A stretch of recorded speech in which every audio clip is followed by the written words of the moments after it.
6.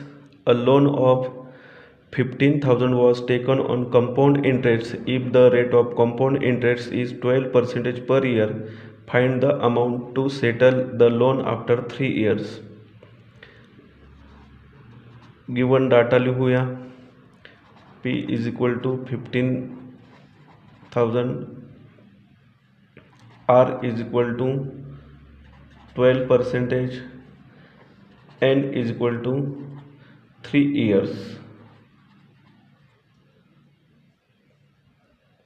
A is equal to question mark. By formula, A is equal to P into 1 plus R upon 100 raised to N. A is equal to 15,000 into 1 plus 12 upon 100, 3 years आहे 3. A is equal to 15,000 cross multiplication करून 112 upon 100 येणार 3.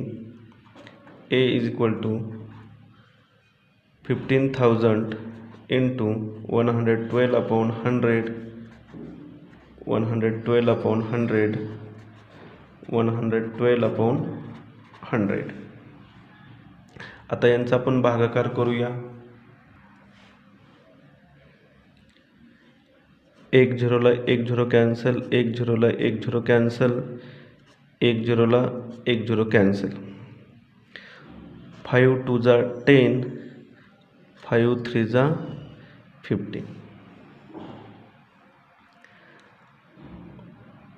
आता आपण 2 ने याला divide करू शकतो. 2 1 जा 2, याच्या हाफ होणार 56. 50 नंबरला 2च्या टेबलमध्ये हे पण 56, हे पुन्हा 25,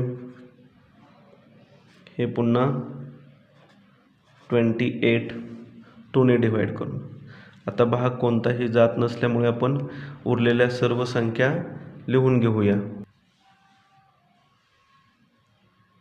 A is equal to 3 into 56 into 112 into 28 divided by 25.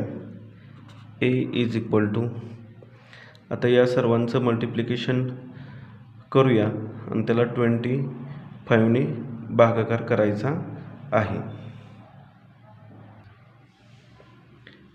यांचं मल्टिप्लिकेशन केल्यानंतर 5,26,848 येणार आहे. त्याला 25 ने डिवाइड करायचं आहे. 25 ने डिवाइड केल्यानंतर 21,073.92 आन्सर येणार आहे.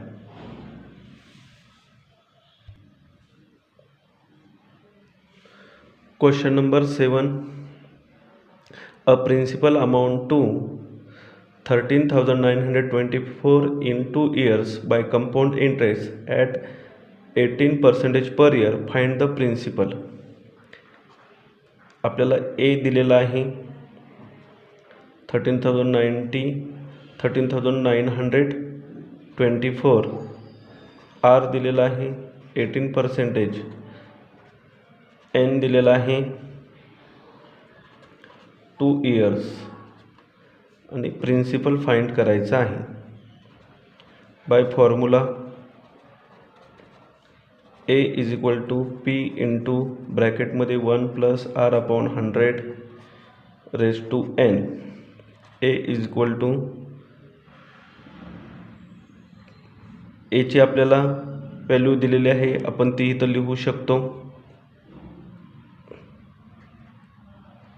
13,924 is equal to P find करायचा आहे 1 plus R 18 आहे अपॉन 100 N 2 आहे. खाली लिहून घेऊया. पी फाइंड करायचं आहे. यांचं क्रॉस मल्टिप्लिकेशन झाल्यानंतर 118/100 येणार आहे, ब्रॅकेट स्क्वेअर. खाली लिहून घेऊया. पी इंटू स्क्वेअर असल्यामुळं 2 वेळा मल्टिप्लिकेशन होणार. आता पी फाइंड करायचं आहे. या संख्या इकडे घेऊन जाऊया.